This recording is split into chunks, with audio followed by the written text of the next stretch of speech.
Good morning Amritsar. आलो आहे आम्ही आता अमृतसरला. पहिला दिवस आहे, सकाळचे 9 वाजलेले आहे आणि इथे फिरणार आहोत आज अमृतसर. सर्वप्रथम गुरुच्या दर्शनाला जाणार आहोत गोल्डन टेम्पल. हे बघा आता या हेरिटेज साईटवर पोहोचलेलो आहे.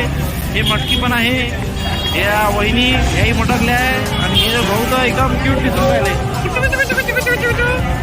गुरु की नगरी, चलो घुमेंगे. वाहे गुरु. अमृतसरी चहा, तोही योगेश सोबत आणि हा चहा. चला पुढे जाऊया आता मस्त. नागपूर अमृतसर सुपरफास्ट एक्सप्रेस ही गाडी नागपूरवरून 5 वाजता अमृतसरकडे रवाना होते. त्याचं बुकिंग आम्ही आधीच केलेलं होतं. आमचे सवंगडी, आमचे कार्यकर्ते बसत आहे, सोबतच ते रील सुद्धा बनवत आहे. तो आमचे सवंगडी प्रवासादरम्यानचे आम्हाला मिळाले, सोबत फोटो सुद्धा काढला. आणि चहा विकण्याचा एक्सपिरियन्स मी आग्रा तिथे पोहोचल्यानंतर केला. प्रवास खूप मोठा होता, मनोरंजनात्मक काहीतरी करायचं होतं. हा चहा विकला. हळूहळू चालता चालता 25 तासाच्या दीर्घ प्रवासानंतर आम्ही अमृतसरला पोहोचलो. मला काहीतरी माहिती सांगत होतो, आता काय सांगत होतो ते अमृतसरबद्दलच असेल. आता आपण ती पुढे पाहणारच आहोत. ही आमची संपूर्ण टीम, हे छोटे बच्चे कंपनी. खूप आनंदी उत्साही वातावरण त्यांच्यामध्ये. बघा किती आनंदी उत्साही वातावरण आहे. नाचत गाचत ते हॉटेल रूमकडे जात आहे. स्टेशनच्या बाहेर आलो. कॅब बुक केलेलीच होती. कॅब घेतल्यानंतर आम्ही थेट हॉटेलकडे निघालो.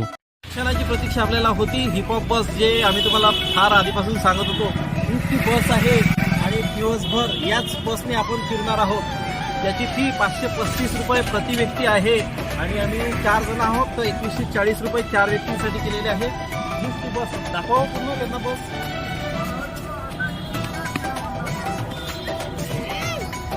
वरची सीट घेणार आहे आम्ही. वरची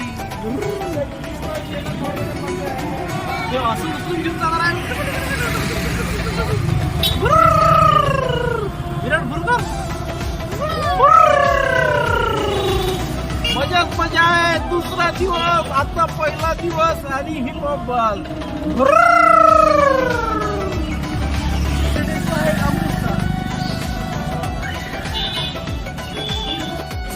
चला हळूहळू. बाबा येते का?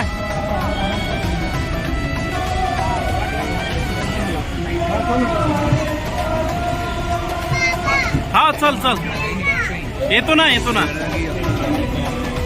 प्रवासाला सुरुवात झालेली आहे आणि आता आम्ही निघणार आहोत.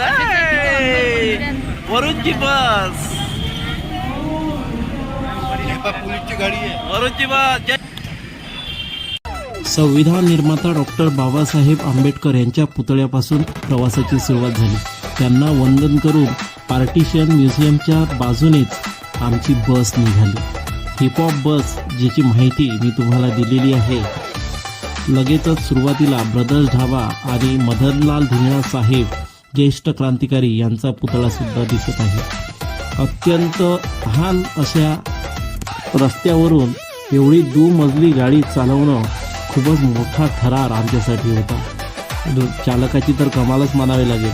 उडणारे बगळे आणि प्रवासी उभं राहून त्या बसमध्ये. हे बघू शकता तुम्ही की छोटे छोटे रस्ते आहे.